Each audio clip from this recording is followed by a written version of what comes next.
Comments? First item on the agenda is regarding the election, staggered election of the school board.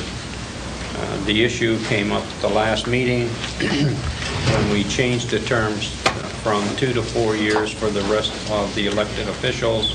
This presented some challenges with regard to the staggered school board election. I believe our attorney was going to look into the matter. And indeed I did. Just so we're all on the same page, I'd like to pass out corrected versions of 2-2. That's the section dealing with elections, okay, and contains the language dealing with Board of Ed, of course. Thank you. And I've made the corrections. I seem to have dropped V about 3 or 4 times in the text and added language dealing with the city clerk before we get on to the Board of Education. In 2-2A1D on the second page, kind of towards the top of the page, because we're going to still have a city clerk for 2 years after the 2009 election, we didn't want to completely eliminate the reference to that title position or position title without adding some language, which you'll see underlined, the first underlining in the sentence beginning immediately, which says that immediately after the 2009 election, we'll start calling the city clerk by a different title. So those are the changes that you will see in this version. And as Chairman King indicated, Thank you. I had done some research on the subject of the Board of Education, had occasion to call... Rick, before we leave the city clerk thing, just a question. Yeah. We're changing the title effective with the 2009 term. Right. We're not changing the structure of the job, meaning that's still an independent position because it was an elected position. Correct. So. That's right. That's right. So none of this wording. The nature of the job being appointed doesn't occur until after that term. Okay. That 2009 term. So, on the subject of Board of Education, I contacted the Secretary of State's office, and the first part of my conversation with Art Champlain in that office, there quite some time, and I've dealt with him in the past, concerned one of the possibilities that was discussed at the last meeting, namely shifting the election of Board of Education members to an even year cycle following the state election cycle. And that conversation didn't last very long because Arthur pointed out to me that the provisions of 9-164 doesn't permit it. This is a section of the state statutes talking about municipal elections, and it says there shall be held in each municipality biennially a municipal election on the first Monday of May or the Tuesday after the first Monday in November in odd-numbered years. So the idea of shifting to the state cycle was unpleasing to him. Even when I suggested that the possibility might exist of having all other local officials serve during and be elected during the biennial odd year cycles, and just shifting the Board of Education members to the even year cycle. His comment to me, very plain comment, was that the Secretary of State's office would oppose that. Okay. So that left us with, it appeared, 2 possibilities, other than the possibility of just remaining with the cycle that we have now. And those are sticking with odd-numbered years and either not staggering, in other words, having all members of the Board of Education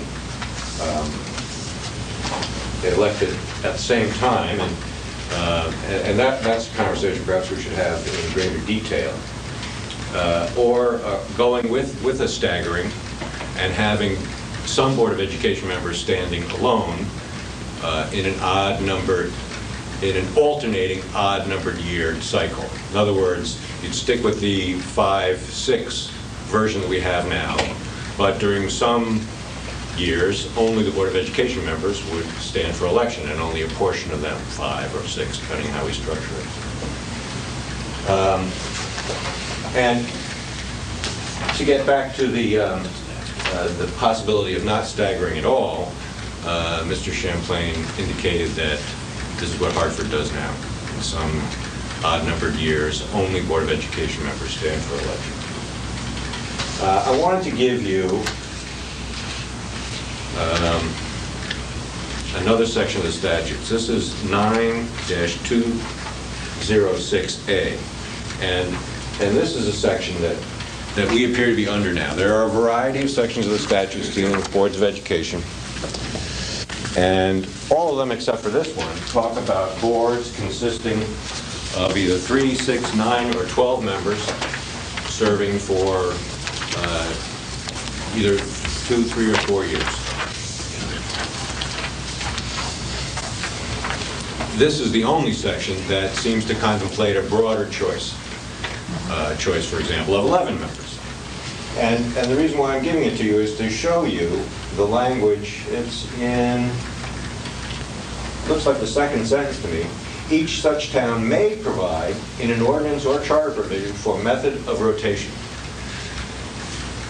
It was Mr. Champlain's, who, by the way, called me today, Commissioner King, as he had promised to do, to tell me that they had searched their records and found no conversation in their files dealing with staggering.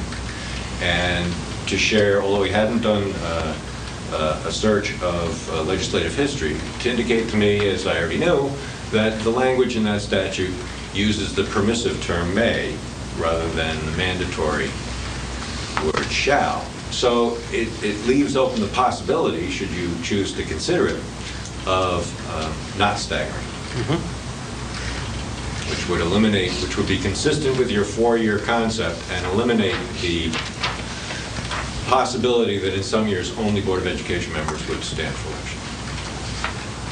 So depending on how you choose to deal with this, we may want to revisit 2-6 dealing with vacancies, which gets us into a conversation about whether those alternating odd years during a 4-year cycle might be useful to fill vacancies if they should occur. But I think I'm jumping ahead. No. You really have to grapple with what you want to do with the Board of Education. And there don't seem to be any perfect choices. Well, it seems that the option of not having a staggered election for the Board of Ed would be, I think, a lower cost option and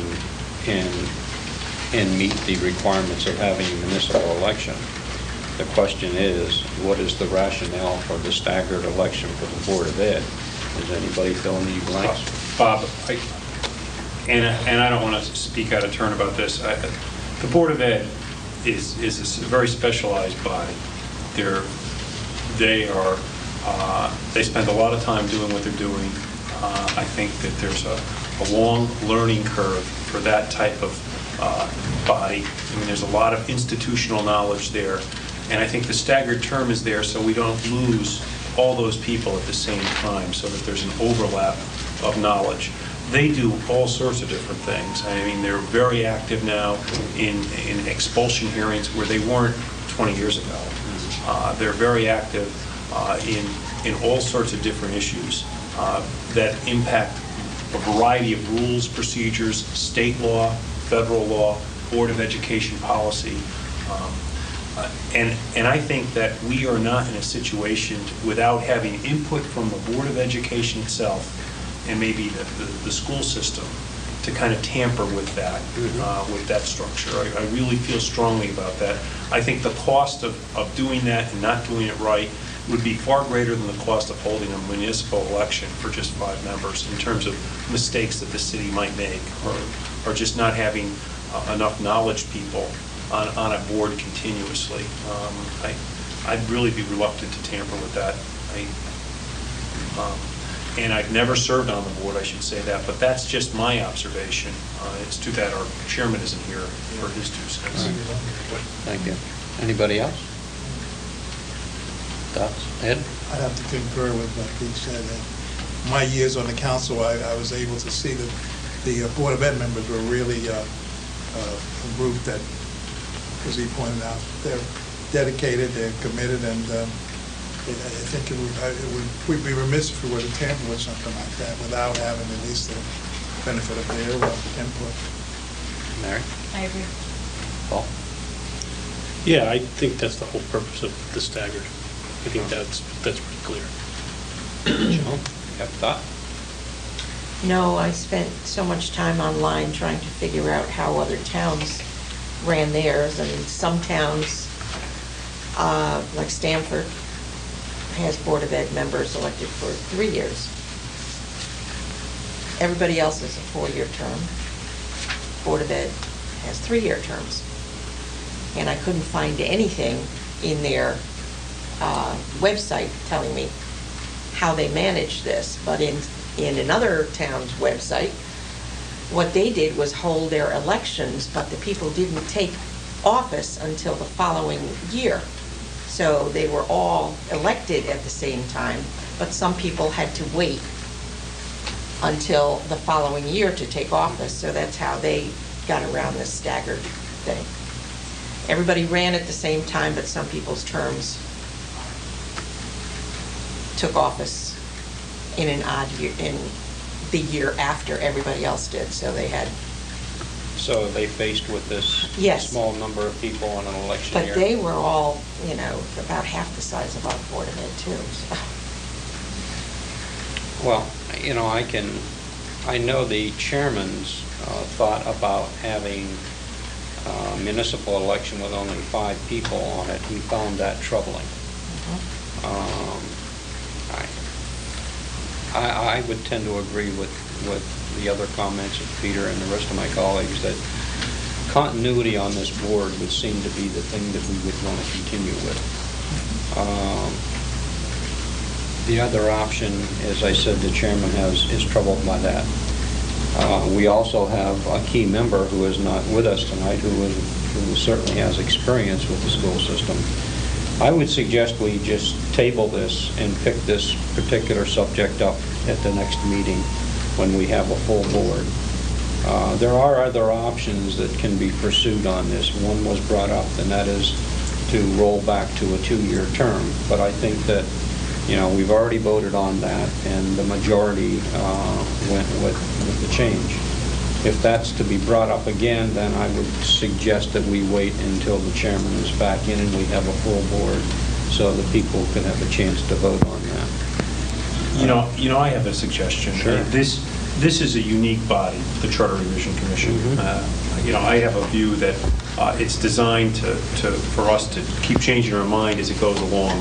I have that view because we're supposed to make some recommendations at the end of it, have a public hearing, review the comments of the public hearing, perhaps change our minds, submit it to the city council, we get back from them and make possibly more changes. This to me seems like city government, all government, is not designed to be the most efficient. It's designed to allow access. It's designed to function with checks and balances. Mm-hmm. And it's not, this is the cost of government. Just as publishing an expensive newspaper is the cost of government. And I'm happy to leave this at 2 years. If after a public hearing we change our minds, if this is a big issue, fine, we change our minds and we can change everything backwards again. If after it's sent back from the council we change our minds, fine. But I'm sort of satisfied leaving this alone. So there will be an off-year municipal election, and perhaps only 5 people on the Board of Education will be there. But that's also an opportunity for the city to put on bond issues. It's also an opportunity to fill vacancies in other offices. I don't see it as a waste. I mean, I see this as part of government. And perhaps maybe we'll change our mind after the public hearing. Perhaps the council will review it and say, oh, we don't like this, and we'll change our mind then. So, I'm content to leave it as it is and make that decision today. How does the rest of you feel about it? You want to make a motion to the effect that we leave it, the term as it is? Or, I guess we really will address that in the vacancy area, right? We're talking about the biannual election process. That was another item we were supposed to be taking out. Yes, 2-6 is And that would tied into this. And that would cover what Peter is suggesting. It very well could, yes. Okay. We don't need a motion on this because it's in existence. It's in existence now. I don't propose we change anything. I'm just saying we take no action at all, leave it alone, we leave the Board of Ed out of it. And, that may be unacceptable to some people, but that's just, I kind of knew this was going to happen when we were voting on the 4-year terms. We're going to rub up against some statutes that don't work well. I don't object to that, Peter, and if everybody is in agreement, we'll go that way, but I would ask for 100% agreement on this. Otherwise, there's 2 people missing that are key to this process, and I'm just trying to be respectful of their opinions. Shall I see a show of hands, everybody in favor of making no change and leaving the 2 years? I would suggest we shelve it until next meeting. We can always deal with this in a report, Peter, because we've got 1 member that's not in favor and we've got 2 others absent. But I would agree with your proposal. The next item, the vacancies, which I think probably is going to take care of this anyway, if we agree with that. It may. Last meeting, I handed out a copy of a document that says 4-year terms, vacancies at the top. It's 2-6. You should have it in your packet. Right. And this was before we had made the decision, you had made the decision to go to a 4-year term. I was prepared prior to that time. That's one thing. And you'll recall that this is language that says that the Common Council is to fill vacancies within 40 days. And one of the things that I'd like you to at least consider at some point is whether or not 40 days is a good time frame. Because in my experience with the Common Council, it sometimes happens that it takes longer than 40 days. But then it goes on to say that the council, when the council appoints someone to fill a vacancy, that appointment lasts for the unexpired portion of the term, and then have this anomalous language in the charter which said, or until the next biennial election. Well, since the Board of Education is excluded from this whole concept, that didn't make much sense, because the unexpired portion of the term would always be until the next biennial election. So I proposed that you delete it. But Commissioner Buzade thought that maybe that was worth more of a conversation than I had suggested, because if we're going to a 4-year term, then perhaps it's appropriate to fill vacancies by appointment only until the next biennial election. Not, for example, if you have a vacancy that occurs in year 1, it might be wise to just make that appointment really good for 1 year until the next biennial election, so that an elected position retains its elective character. So, I guess that's a long way around saying maybe this deletion that I propose in here is a bad idea, and we should retain the language of 2-6 as stands now. Might not have made sense when you had a 2-year term, but it does make sense when you have a 4-year term, or it might make sense. Thanks for summarizing that argument. Happy to help. I think that, if we're going to have a 4-year term, and if we're stuck with an interim 2-year election cycle anyway, that we could make use of it in the event there are interim appointments, so that nobody can go more than 2 years without being elected for any office when there's a vacancy. If you're going to have an election anyway, you might as well use it for other things. So That would be my preference, that we do that. Sure, if it's a council person and the board, it's just the council person and the Board of Ed, I'm sure it's not going to be a well-attended election, but at least the public's going to be able to have some input, and at least that person goes before the public. It's not just an appointment.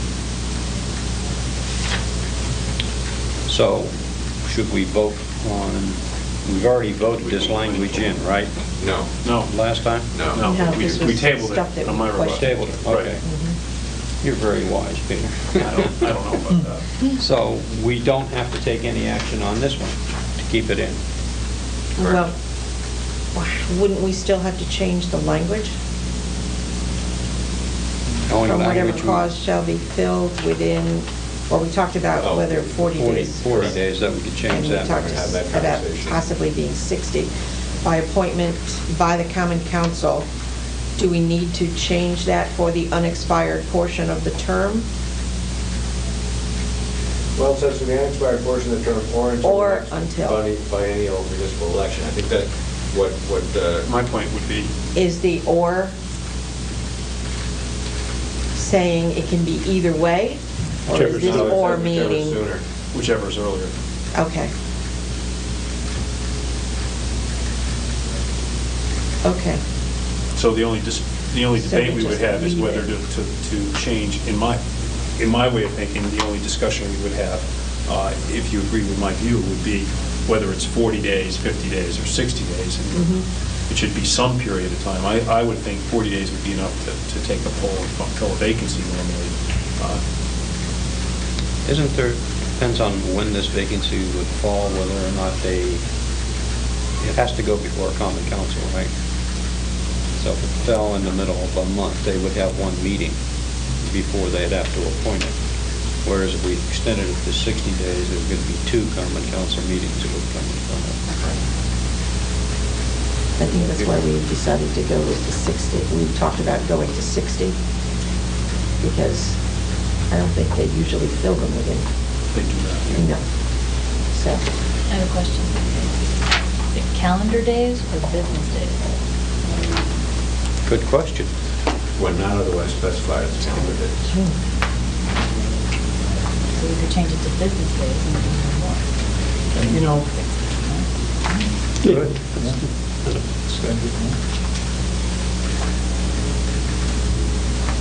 But it's been your experience that the 40 days is too short. I think every effort's made to fill a vacancy within 40 days, and sometimes not mine. And the 20 days will make a difference?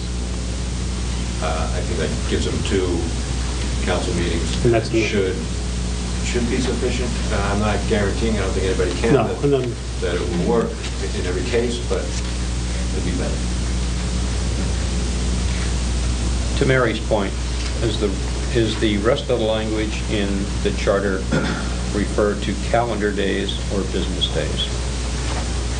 Is there any language in here that says so many days? I don't recall any reference to business days. Okay. You okay with calendar day? Can I hear a motion that, are we satisfied with the 60 day? Fine. Here. Anybody like to make a motion? We change it from 40 days to 60 days. so moved. second. Okay, shall we vote? Those in favor, say aye. Aye. Unanimous. Before we leave this section, I want to draw your attention to one other source of trouble, potential source of trouble. And this may have been covered in our correction effort, but if it wasn't, I think it would be a simple thing to resolve. If you take a look at that line through section, it says, such person shall take office the first Monday following his election. That doesn't happen. Recall that in 2-2B, it says terms of all municipal officers shall commence at 12 noon on the first business day in December following their election. So I would suggest that we say, and such person shall take office in accordance with the provisions of 2-2B of this charter. Instead of the first Monday. Right.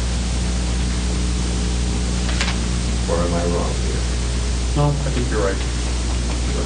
It certainly is not the first Monday after an election in November. That's gotta be bad.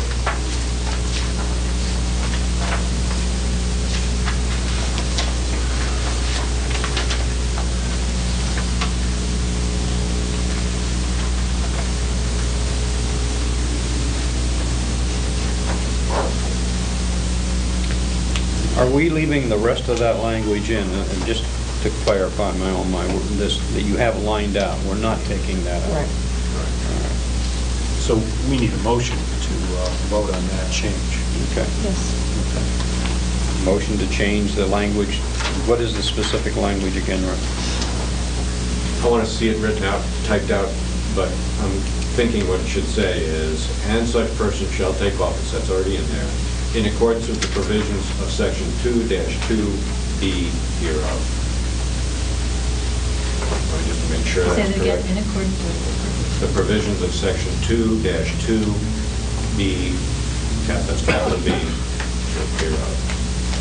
2-2B. Capital B. Capital B.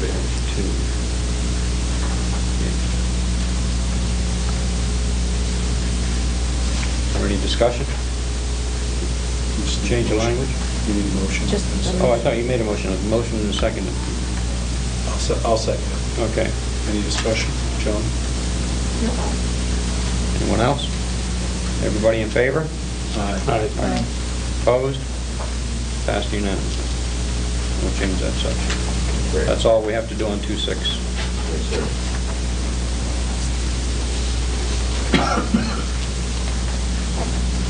Peter, I think that leaves the option for the school board now.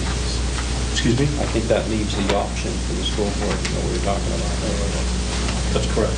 Okay, for the biannual election. That's correct. Okay, moving right along. Item number 4, and that is the language on bonding.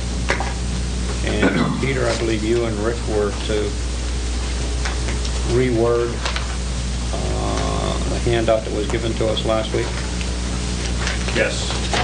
Attorney Gottschalk did revise it. I did look at it. I believe it was much clearer in my mind, and I was satisfied with his revision, which is about to hand off to you.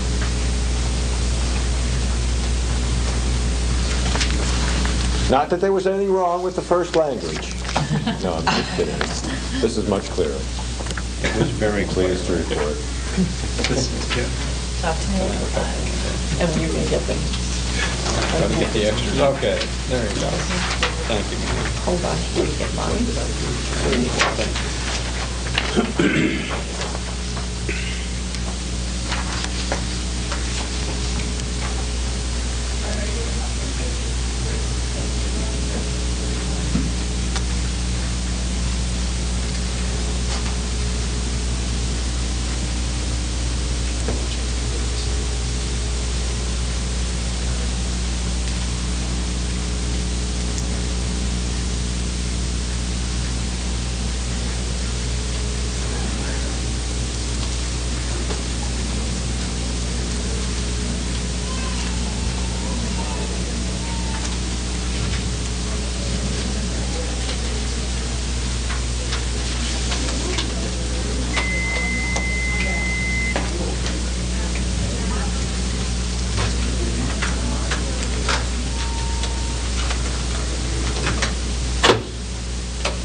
Everyone have a chance to read that?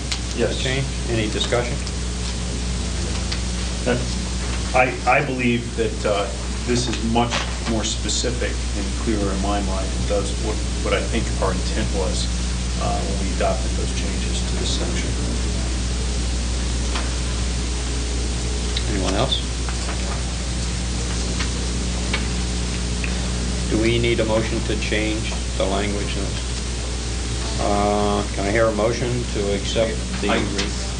I would move that we accept the language submitted by council as to our revisions to section 7-10A of the charter.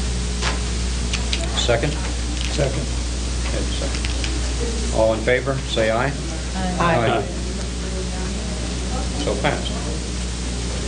I have one question with regarding this, and it's, if I can propose it to both our attorney and to the commissioners. When we were talking about bonding and these caps and limits, recall the conversation we had about the parking authority? Did we decide not to do anything with regard to that? My understanding was that the parking authority, we changed the language in their bonding, that they can bond without going to public referendum. But if they come to the Common Council and ask for a good faith backing of the city, then in effect the city takes on this liability in case of a default. Is that correct? Yes, it would be backed by the full faith and credit of the city. Right.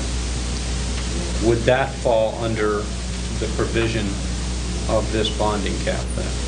That if it were in excess of $5 million, or $2.5 million, I guess, it would have to go to public referendum?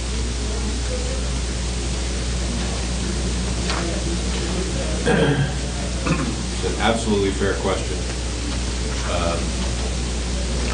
Let me be sure I'm positioning the question correctly. With this change, Yeah. does this make them do that, or would, if we wanted to change it, we would have to change language in order for that to take effect? Well, if I recall the language of the special act that was adopted in 1984 correctly, it says that even when the Common Council backs a proposed bond issue with its full faith and credit, but that's not subject to referendum. It is not. That's my recollection of the language. And so I think you could argue that in order to read this language, that in order to read these two sections of law in a way that's consistent, you'd have to give some, I don't know how you come out with that, to tell you the truth. I was going to say that you'd have to still retain both. You have to somehow give meaning to both. So that means that the decision, here's the problem. Suppose the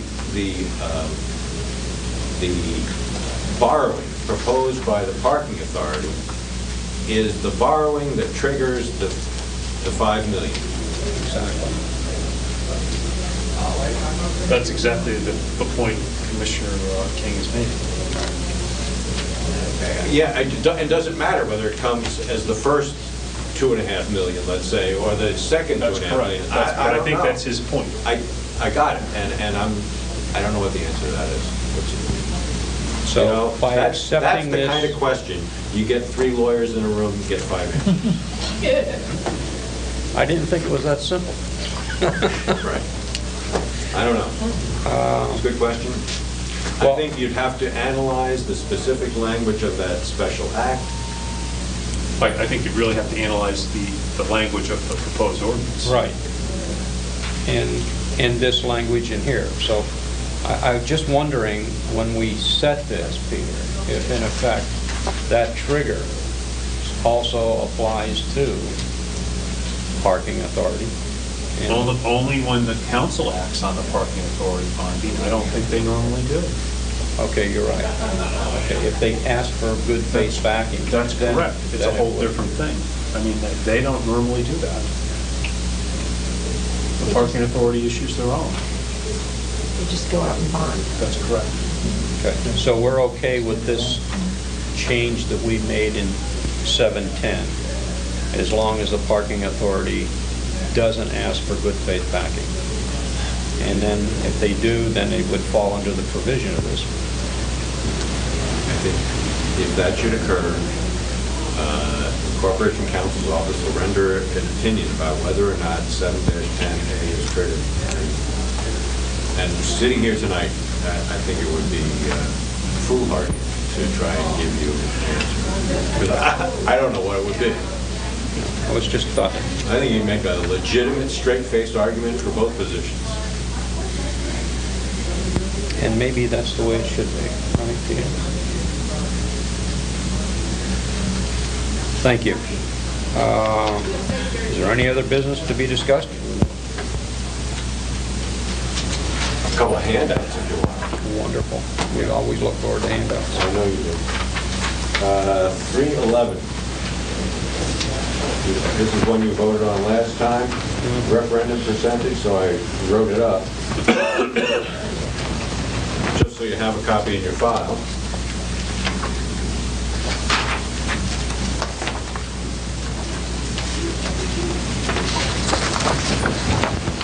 So you're up to date on that.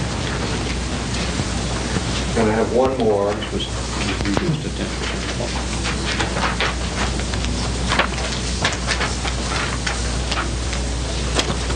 I'm sorry, Lynn, I keep asking, thinking you get up. That's right. I have one more, and that is just to clean up the page that I'd given you before on city clerk that now has been changed because we added that language about the title changing immediately following the 2009 election. So this should replace your earlier version.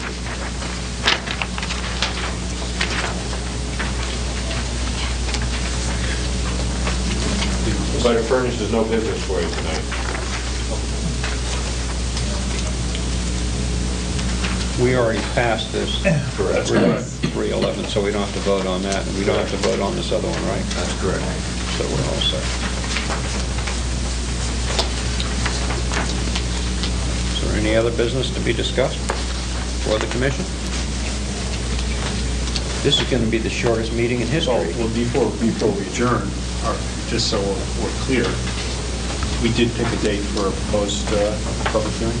Right. On December the 8th. We were going to have a draft for available November 10th. Now, the unfinished portion of business is this comment with the school board thing. Does that interfere with you having a draft? Can we? Well, draft sounds like it's just an interim Draft. thing. So if the draft gets revised, I think that's a tragedy.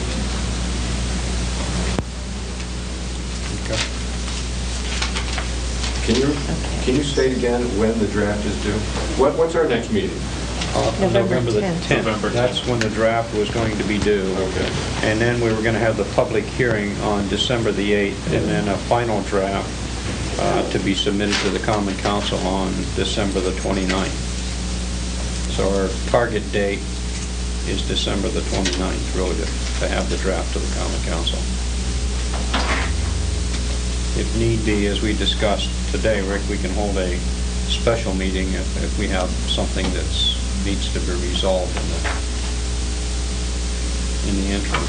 So just so I've got it right, the draft for the 10th of November, public hearing on the 8th of December. Right, and the meeting of the 24th, we hope to be able to, release that meeting and just cancel that. But if we need it, we can. I think the chairman said that, he's going to hold that as an option. But he would like not to have that meeting if possible. So, I have a question. When we advertise the public hearing, we don't include the draft changes to the whole charter, do we, in the legal notice? It wasn't I think clear. you have copies on file. We have copies on file. But and the notice that appears in the paper. It does not require that. I didn't think so. Okay. is a draft report going to be available to the public then? Yes. Before the meeting? That'll be what, here in City Hall? Yes. Okay. We don't have to put it online, do we? Why not? I mean, the draft report, we should put that online too. How would people really be able to access it? I mean, it would make no sense. It's likely that it will appear online because it'll be part of your minutes. Oh, okay.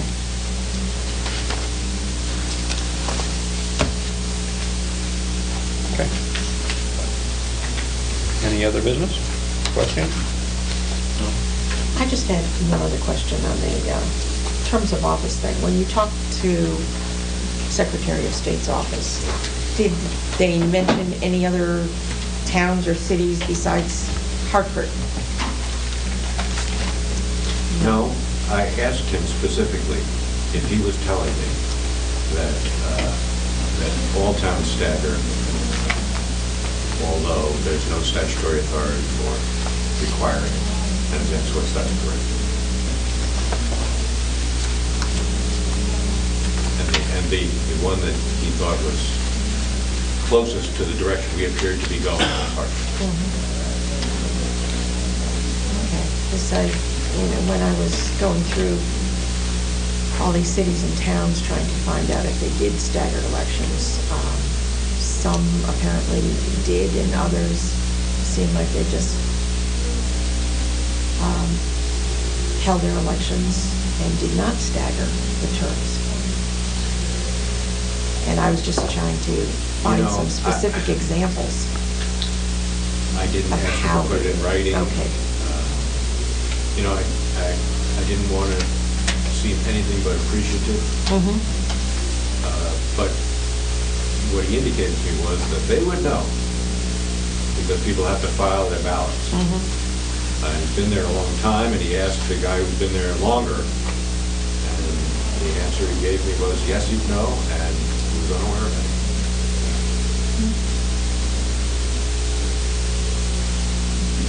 I didn't ask a follow-up question, and did you actually go through all those ballots for 169 towns? No cross-examination.